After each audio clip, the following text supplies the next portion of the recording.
बिस्मिल्लाहिर्रहमानिर्रहीम अस्सलाम वालेकुम। सऊदी इन्फो यूट्यूब चैनल में आपको खुशामदीद कहते हैं। फैमिली विज़िट वीज़ा मल्टीपल की अपडेट क्या है, इसी तरह फैमिली विज़िट वीज़ा आपका स्टैंपिंग कब स्टार्ट हो रही है, और इसी तरह आपका जो वीज़ा है उम्रा वीज़ा उस हवाले से क्या रिपोर्ट है, और हम आखिर में बात करेंगे कि अभी आपको वीज़ा अप्लाई कर लेना चाहिए या फिर नहीं करना चाहिए।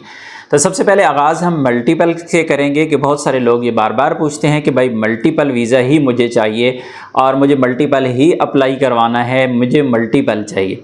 तो मल्टीपल के हवाले से सोशल मीडिया पे जो मल्टीपल की बात चल रही है वो असल में टूरिस्ट वीज़ा है, और वो वीज़ा सिर्फ उन लोगों को अलाउ है जो गल्फ़ के अंदर है, चाहे वो पाकिस्तानी है, इंडियन है, बांग्लादेशी हैं, लेकिन वो यूएई में है, कतर में है, बहरीन में है, कुवैत में है, और उनके पास वहाँ की जो आईडी है यानी वहाँ का जो इकामा अगर उनके पास है तो उनको टूरिस्ट वीज़ा मल्टीपल अलाउ है, वो निकाल सकते हैं।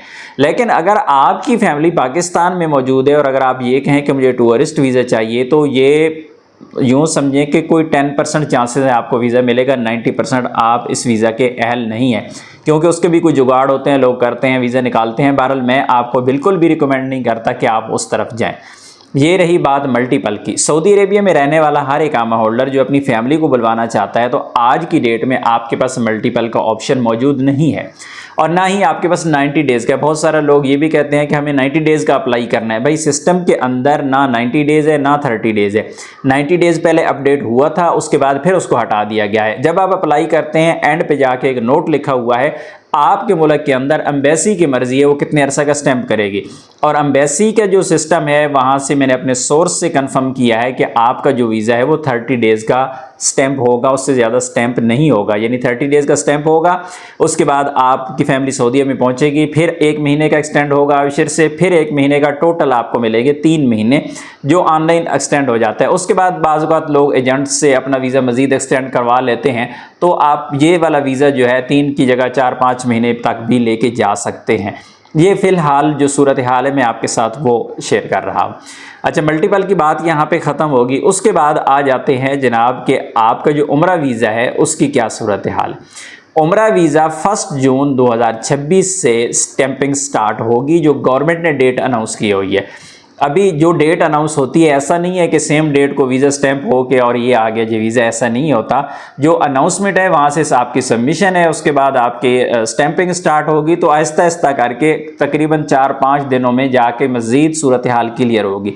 लेकिन जो लोग ये सोच रहे हैं कि हम अपने लिए 90 डेज़ का जो उम्रा वीज़ा है वो निकाल लेंगे, तो फिर आप ये बात फ़िलहाल जहन से निकाल दें, क्योंकि सबसे पहले जो वीज़ा स्टैंप होते हैं, जो कंपनीज़ होती हैं वीज़ा देती हैं उम्रा का, क्योंकि आप डायरेक्ट वीज़ा तो निकाल नहीं सकते, वो कंपनी के अंडर होता है। पिछले आप देख लें कि 2.5-3 महीने से सिर्फ हज की वजह से उम्रा वीज़ा कोई स्टैंप ही नहीं हुआ, तो कितने ज़्यादा लोग अभी इस वक्त इंतज़ार कर रहे हैं, अभी वो उम्रा का वीज़ा स्टैंप करवाएंगे। तो ऐसे अफराद जो इतने इंतज़ार में हैं, और ऐसी कंपनीज़ जो इस इंतज़ार में हैं, जिन्होंने अपने पैकेज बेचने हैं, जिन्होंने अपनी टिकट्स बेचनी है, जिन्होंने अपने होटल देने हैं रेंट पे, तो पहले वो पैकेज वाले वीज़े निकालेंगे, उसके बाद आहिस्ता आहिस्ता 90 डेज़ और ये साथ साथ मामलात चलते रहेंगे। लेकिन फ़िलहाल आप जहन से ये निकाल दें कि आपको 90 डेज़ का वीज़ा 1 जून को ही मिल जाएगा, ऐसा मुमकिन नहीं है।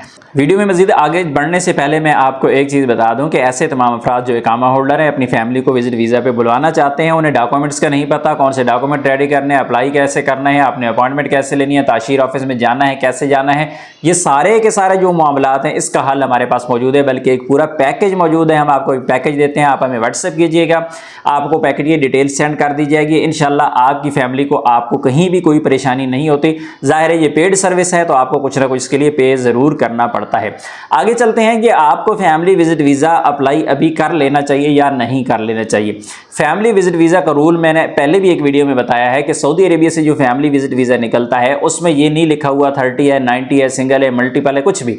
लेकिन आज अगर आप अपना वीज़ा निकाल लेते हैं, आपका वीज़ा जो है वो अप्रूव हो गया है सऊदी अरेबिया से, और कल की डेट में सऊदी अरेबिया सिस्टम को अपडेट कर देता है कि नहीं जी आपका वीज़ा 90 डेज़ का लगेगा या मल्टीपल लगेगा या 30 डेज़ का लगेगा, तो सिस्टम में ऑटोमेटिकली आपका वीज़ा चेंज हो जाता है। आपने 30 डेज़ वाला निकाला है, अगर सऊदी गवर्नमेंट चेंज कर देती है कि नहीं जी आपको 90 डेज का मिलेगा, तो आपका 30 डेज वाला ऑटोमेटिकली 90 डेज हो जाएगा। तो ये डर जहन से निकाल दें कि आपने वीज़ा निकाल लिया तो बाद में क्या होगा। ऐसा नहीं है कि बाद में मल्टीपल खुल जाए, 90 डेज वाले खुल जाए, मैं अभी 30 डेज का निकाल के बैठ जाऊं, तो इसमें आपका नुकसान नहीं होने वाला। इंशाल्लाह वही वीज़ा आपका सिस्टम में ऑटोमेटिकली अपडेट हो जाता है। बाकी जो मल्टीपल के हवाले से मैंने आपको बताया है, जो खबर थी वो मैंने आपको बता दी है। मजीद मल्टीपल के हवाले से अभी तक कोई खबर नहीं है, अपने सोर्सेज में मैंने चेक किया है। फिलहाल वीज़ा आपका 30 डेज का लगेगा। अल्लाह करे कि मेरा सोर्स गलत हो, अल्लाह करे कि ऐसा ना हो, मेरी दुआ है। लेकिन ऐसा है कि अंदर की बातें जो होती हैं वो अक्सर सच्ची होती हैं। तो बहरहाल ज़्यादा चांस यही है कि आपको 30 डेज़ का वीज़ा मिल जाएगा। बाकी आप अप्लाई कर लें, आपके पास टाइम है, बिल्कुल आप अप्लाई करें, बजाय इसके कि आप वेट कर रहे हैं, क्योंकि बच्चों की छुट्टियां जा रही हैं। छुट्टियां अगर निकल गई हाथ से तो छुट्टियां तो दोबारा हाथ में नहीं आएंगी। तो मिलते हैं नेक्स्ट वीडियो में, तब तक के लिए इजाज़त दीजिए। अल्लाह हाफिज़।